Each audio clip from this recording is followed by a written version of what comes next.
On August 20th, after 4 years of waiting, Black Myth, Wukong, was finally officially released, instantly igniting excitement across the internet. Major streamers rushed to broadcast, and the presence of the Black Monkey could be seen everywhere online, creating a vibrant atmosphere.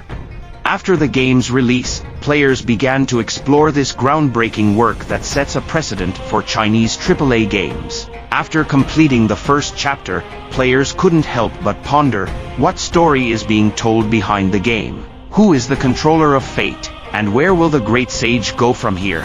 As the game unfolds, these riddles gradually reveal a deeper world. I will combine the story background of the Chinese classic, Journey to the West, to explain the content of this game, making it easier for everyone to understand what kind of mythological story Black Myth, Wukong, is telling. If you find my explanation helpful in understanding the game better, please subscribe to my channel. Now, let's get started. At the beginning, let's start with the prologue. Here, we can see the great sage wearing a purple gold crown and clad in golden armor. Facing the great sage are heavenly soldiers and generals sent by the heavenly court. In the distance, we can also see the giant spirit god and the 4 heavenly kings. The great sage soars toward the celestial soldiers on his cloud, boldly confronting the formidable encirclement. By this time, after the journey to the west, Sun Wukong has attained the Buddha's status as the victorious fighting Buddha. However, he doesn't want to become a deity, he simply longs to return to Flower Fruit Mountain and live freely. The heavenly immortals fear his return to the heavenly court, so they devise a plan. Since even the victorious fighting Buddha couldn't keep him, they'll make Sun Wukong disappear completely. Thus, they send his adversary from 500 years ago, Erlangshan, Yangjian, to face him. 蠢狗，放肆，还不退下！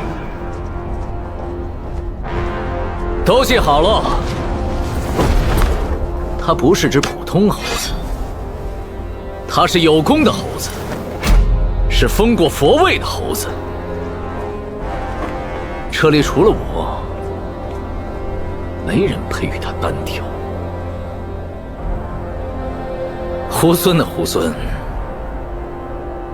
我本不想与你这个手下败将再战一场。这样吧，一会儿若是你败了，我带你回天庭。他们留在这里铲平花果山。若是我输了，我定然不会罢休，他们照样铲平花果山。哎呀！ 生灵涂炭呢，好歹也同僚一场，是真不想打。要不你现在就跪下认个错，这事儿就算过去了，如何？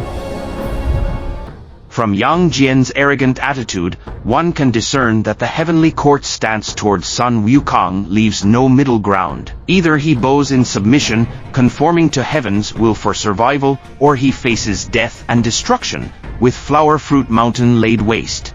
Faced with relentless pressure from above, the great sage naturally refuses to yield, resulting in a chaotic clash. The strength of the two was so overwhelming that the heavenly soldiers and generals watching were thrown off their feet. The giant spirit god was even directly knocked down. Seeing that Yang Jian couldn't win, the 4 heavenly kings teamed up with him, turning the duel into an unfair brawl. The great sage didn't intend to fight head-on. After mocking Yang Jian, he tried to leave the battlefield. However, to his surprise, the golden headband, which had been removed, reappeared on his head. It's all a lie. Everything is a lie. It turned out that the so-called attainment of enlightenment and the so-called Tao were all lies. With Yang Jian's final blow, the great sage fell into the mountains, and thereafter, he vanished without a trace. Some say he has already died, while others claim that although his body has perished, his Tao has not been extinguished. His corpse returned to the stone, remaining in Flower Fruit Mountain, and his spirit did not dissipate. Instead, it transformed into 6 spiritual objects that concealed themselves in this world. 老了，走不完这四周茫茫之地，但你们之中，书籍会有天命所归。将他遗下的领悟一一寻遍，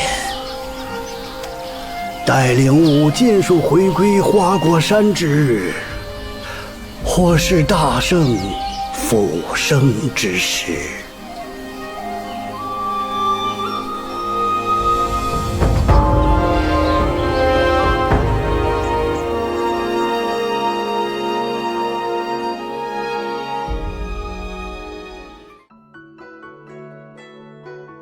The first stop of our journey is Black Wind Mountain, where the wolf demons dwell. These demons are of shallow cultivation and spend their days dreaming of becoming immortals. When they see a fated person, they attack, but they are no match for the Monkey King. Further along, we come across a small land deity temple. After offering our prayers, we encounter the land deity of Black Wind Mountain. The first thing he says upon seeing the Monkey King is, "Who does he look like? Like Sun Wukong?" Perhaps. The deity doesn't elaborate and instead begins to introduce the Monkey King to Black Wind Mountain. The most famous site on Black Wind Mountain is the Guanyin Zen Monastery, which was once bustling with worshippers. Unfortunately, it was devastated by a great fire, the same fire that occurred when Tang Seng passed through this area on his journey to obtain the scriptures. 若是烧没了，修好一座破庙，又有什么用呢？ Borrowing from the content of the 1986 version of Journey to the West, at that time in the early days of seeking scriptures, Tang Seng had just subdued Sun Wukong and the White Dragon Horse. They arrived at the Guanyin Zen Temple, where Tang Seng, wholeheartedly devoted to Buddhism, bowed deeply upon seeing the statue of the Bodhisattva. However, the great sage did not think much of this. Instead, he jumped up to the bell tower and, while laughing, struck the temple bell 3 times. This behavior echoed the hidden challenges that would come later. The abbot of the temple, known as Elder Jin Chi, was a monk with 270 years of cultivation. Upon seeing that Tang Seng was also a practitioner, he warmly invited the 3 of them to the back courtyard for a meal. At that time, the Guanyin Zen temple was indeed bustling with activity, and even the tea utensils used by Elder Jin Chi were extraordinarily exquisite, which made Tang Seng repeatedly exclaim in admiration. Elder Jin Chi, not one to be modest, took the opportunity to ask Tang Seng if he had brought any treasures with him to show them. Tang Seng had no intention of comparing himself to others, but the great sage was unwilling to be outdone. He remembered that master had the brocade robe gifted by Guanyin Bodhisattva and prompted his master to show it. Little did they know, this stirred Elder Jinchi's competitive spirit. Although he had achieved little over the past century, he had collected dozens of boxes of different robes, and he considered himself an expert on the subject. However, the countless robes in his collection failed to impress the great sage. Everyone initially thought that the monkey was being stubborn, refusing to admit defeat. But upon seeing the brocade robe, Elder Jin Chi realized that the great sage was not exaggerating. This brocade robe was fire and water resistant, given by the Tathagata to Guanyin, and presented to those seeking scriptures. Even the celestial beings seldom encountered it. How could ordinary mortals not be awed by it?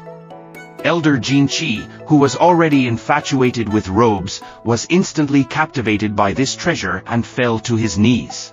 Along with this admiration came his greed. He then requested to borrow the robe for one night, claiming that his old eyes were dim and he needed to observe it closely. Tang Seng, feeling reluctant to refuse due to the situation, ultimately agreed to lend the robe to Elder Jin Chi for one night. As I looked at it more, I liked it even better, but it wasn't mine. The nearby monk Guangji noticed the abbot's distress and suggested getting rid of the master and disciple, seizing the Kasaya for himself. Little did they know that their plot to burn Tang Sanzang to death by setting fire was discovered by Sun Wukong. Sun Wukong borrowed the fire avoidance robe from the heavenly king Guangmu to protect Tang Sanzang completely. Then, with a gust of wind, he blew the fire toward the other meditation halls, causing a massive blaze. The Kasaya disappeared without a trace. Master Jinqi, having lost his robe due to the fire at the temple, felt utterly humiliated as a monk who had lived for 270 years. In his despair, he took his own life by running into a pillar, dying as a result of his own misfortune. This was the origin of that great fire. As for the Kasaya, it was stolen by Black Bear Spirit, a friend of the elder monk Jinchu. When Sun Wukong learned about this, he sought the help of Guanyin Bodhisattva, and the Kasaya was successfully recovered. Black Bear Spirit was taken back to Mount Luojia by Guanyin and became a guardian deity, turning misfortune into fortune. After clarifying the main character relationships, we return to the current timeline, starting with Guangji in the front mountain. He appears in the form of a wolf demon, wielding a weapon named Red Tides. But how did Guangji, who is supposed to be a monk, become a wolf demon? In the game, it is explained that he was not actually a monk, but rather a small wolf demon who desperately wanted to become human. However, his powers were insufficient, and every time he transformed into a human and went into town, he would be recognized and chased away by the people. His fellow demons suggested that he live among humans for a while, and eventually, he would be accepted as one of them. So, he sought the help of his leader, Lingsuzi, to make his wish come true. Lingsuzi, who was acquainted with the black bear demon, had him transformed into a young monk and recommended him to his friend Jinqi as a disciple. This is how Guangji came to be a little monk at Guanyin Zen Monastery. The following story unfolds much like the description in Journey to the West. Due to Guangji's treacherous plot, the Guanyin Monastery was destroyed, leaving him burdened with guilt and devoid of hope. He abandoned his monk identity and continued his cultivation in the mountains, assuming the form of a wolf demon. The fated individual who now wields his weapon is none other than the little monkey. We gain the ability to transform into Guangji. In the courtyard where Guangji resides, there stands a bell. As we previously learned, when Sun Wukong first visited the Guanyin Monastery, he struck the bell 3 times. Consequently, the local deity mistakes the monkey for the great sage. Beyond lies the Guanyin Monastery, now devoid of human presence, except for Lingsuzi, the wolf demon leader. Please note that Lingsuzi and Old Lingsuzi are not the same demon. Old Lingsuzi met his demise during the Black Bear Spirit's Buddhist robe ceremony, struck down by the great sage's staff. However, our current character hails from the Shirtua Kingdom, a refugee who arrived with a wolf pack. Taken in by the Black Bear Spirit, he was appointed as the new Wolf King to guard the Guanyin Monastery, bestowed with the title Lingsuzi. While old Lingsuzi sought immortality and eternal youth, Lingsuzi scoffed at such deceptive notions, focusing instead on cultivating his inner strength. The wolf demon community split into 2 factions, one comprised of Lingsuzi's disciples, wolves he brought from the Tuagua Kingdom, who thrived under his guidance. The other faction consisted of old Lingsuzi's former followers, suppressed by the newcomers. Fueled by resentment, they plotted to overthrow the new king. However, Lingsuzi discovered their scheme and set a trap within the monastery, intending to devour these rebels. Fortunately, at a critical moment, old Lingsuzi's disciple Guangji arrived, saving the wolf demon faction. And thus, the intricate tale of these wolf demons unfolds. Alright, this is the plot analysis for the first half of Black Myth, Wukong. Drawing from the original Journey to the West and the TV adaptation, we've incorporated characters from the game to provide players with a deeper understanding. If you're interested in the backstory of Journey to the West and Black Myth, Wukong, consider subscribing to my channel. Until next time.